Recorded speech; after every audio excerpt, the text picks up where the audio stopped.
Bayangkan ini. Kamu duduk berhadapan dengannya. Wajahnya terlihat sama seperti dulu. Senyumnya masih bisa menenangkanmu. Nada suaranya terdengar lembut. Tapi ada sesuatu yang terasa salah.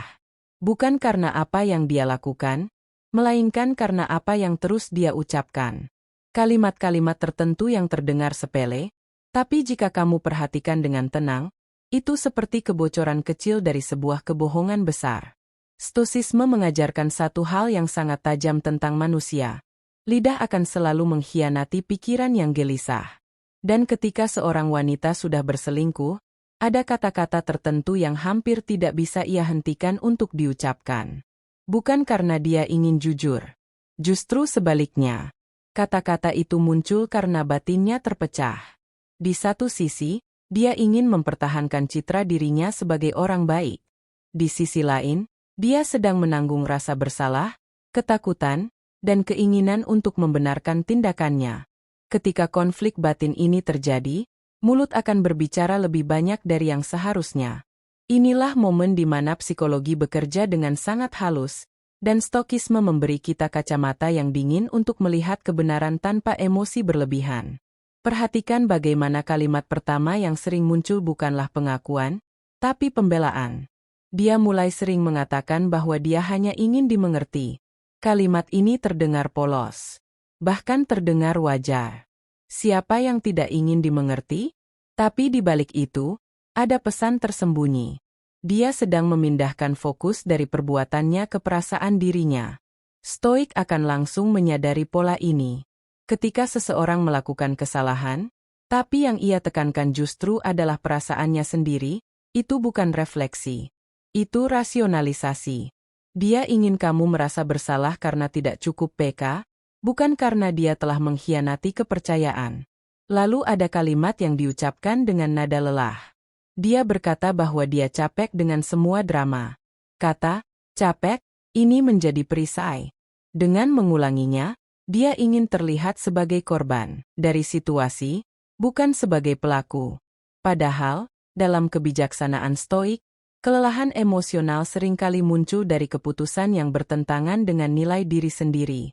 Jadi ketika dia terus mengatakan bahwa dia capek, sebenarnya yang dia katakan adalah, batinku tidak tenang karena aku hidup dalam kepura-puraan. Di titik ini, banyak pria mulai marah. Emosi naik. Suara meninggi.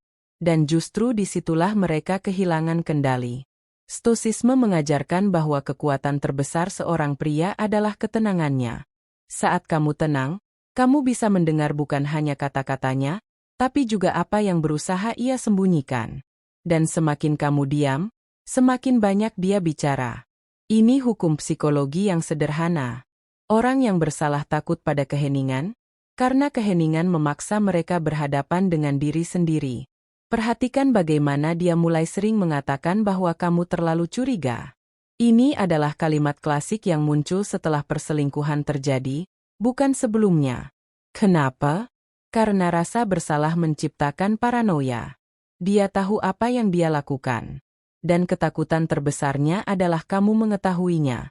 Maka, setiap pertanyaanmu dianggap sebagai ancaman. Dengan mengatakan kamu terlalu curiga, dia sedang mencoba menanamkan keraguan dalam pikiranmu sendiri. Jika kamu mulai meragukan intuisi, dia merasa lebih aman. Stoik tidak melawan dengan argumen. Stoik menggemari. Karena kebenaran tidak butuh pembelaan yang emosional.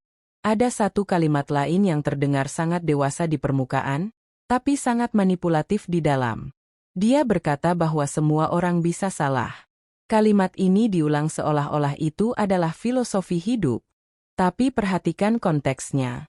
Dia tidak mengatakannya saat membahas nilai, tapi saat tindakannya mulai dipertanyakan. Ini adalah upaya untuk menormalkan pengkhianatan. Stoisisme mengajarkan bahwa kesalahan memang manusiawi, tapi kebiasaan menyakiti orang lain dan menolak tanggung jawab adalah pilihan. Dan kata-kata ini sering muncul ketika seseorang ingin menghapus perbedaan antara kesalahan kecil dan pengkhianatan besar. Saat tekanan meningkat, kalimat berikutnya mulai muncul. Dia berkata bahwa kamu tidak sempurna. Ini bukan evaluasi objektif. Ini adalah serangan balik. Ketika seseorang merasa terpojok, dia akan mencari celah untuk menyerang karakter orang lain. Tujuannya bukan untuk memperbaiki hubungan, tapi untuk menyeimbangkan rasa bersalah. Jika kamu juga dianggap bersalah, maka dia tidak sendirian. Stoik memahami bahwa kritik yang muncul di tengah konflik moral jarang bertujuan membangun. Biasanya itu adalah mekanisme pertahanan diri. Menariknya, semakin dekat kamu dengan kebenaran, semakin sering dia berbicara tentang masa lalu. Dia mengungkit luka-luka lama, kesalahan yang sudah lama dimaafkan, hal-hal yang seharusnya sudah selesai. Ini bukan kebetulan. Otak manusia akan mencari justifikasi. Dengan menghidupkan kembali masa lalu, dia sedang berkata pada dirinya sendiri bahwa apa yang dia lakukan sekarang adalah akibat dari apa yang terjadi dulu. Stoisisme memotong ilusi ini dengan satu prinsip sederhana. Masa lalu tidak pernah membenarkan ketidakjujuran hari ini. Di titik tertentu, nada bicaranya berubah.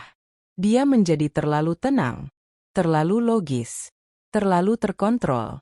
Dia berkata bahwa hubungan adalah tentang kebebasan, tentang tidak saling mengikat. Kalimat ini sering disalahartikan sebagai kedewasaan. Padahal, kebebasan yang sejati dalam hubungan adalah kebebasan untuk jujur, bukan kebebasan untuk berkhianat tanpa konsekuensi. Stoik melihat ini sebagai tanda bahwa seseorang sedang mencoba mengubah definisi nilai agar sesuai dengan tindakannya. Dan inilah kalimat yang paling berbahaya karena terdengar paling lembut. Dia berkata bahwa dia tidak ingin menyakitimu. Ironis, bukan? Orang yang sudah menyakiti, mengatakan bahwa dia tidak ingin menyakiti. Kalimat ini bukan tentangmu. Ini tentang citra dirinya. Dia ingin tetap merasa sebagai orang baik di matanya sendiri. Stoisisme mengajarkan bahwa niat tanpa tindakan tidak memiliki bobot moral. Apa yang dilakukan seseorang lebih jujur daripada apa yang ia katakan. Semakin lama percakapan berlangsung, kamu akan menyadari satu pola yang konsisten.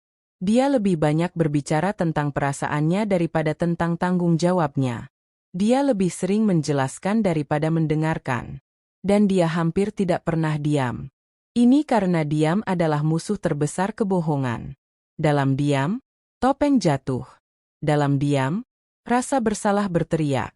Maka dia mengisi ruang dengan kata-kata. Disinilah peranmu sebagai pria diuji. Bukan untuk menginterogasi. Bukan untuk memohon. Bukan untuk mengancam. Tapi untuk mengamati dengan pikiran jernih. Stoik tidak mengejar kebenaran dengan emosi. Dia membiarkan kebenaran menampakkan dirinya sendiri. Dan percayalah, ketika seseorang sudah berselingkuh, kata-katanya akan mengkhianatinya jauh sebelum bukti ditemukan. Banyak pria membuat kesalahan fatal di tahap ini. Mereka mencoba memperbaiki segalanya dengan usaha berlebihan. Mereka menjadi lebih perhatian, lebih posesif, lebih takut kehilangan. Padahal, stoisisme mengajarkan kebalikannya. Ketika kamu kehilangan kendali atas dirimu sendiri, kamu memberi kekuatan pada orang lain untuk mengendalikanmu. Dan tidak ada yang lebih tidak menarik, baik secara emosional maupun psikologis, daripada pria yang kehilangan pusat gravitasinya. Kebenaran pahitnya adalah ini. Kamu tidak bisa memaksa kejujuran dari seseorang yang belum siap jujur pada dirinya sendiri. Tapi kamu bisa memilih bagaimana kamu berdiri di tengah badai itu. Apakah kamu bereaksi? Atau kamu mengamati?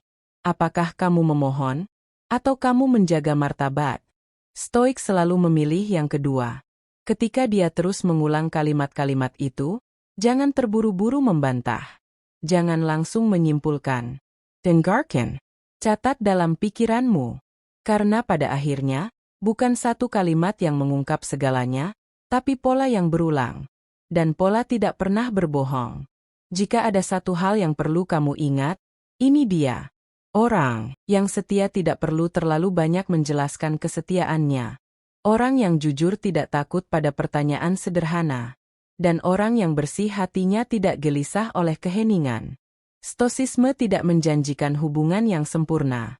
Tapi ia memberi kamu kekuatan untuk tidak kehilangan dirimu sendiri di tangan orang yang tidak lagi menghargai kebenaran.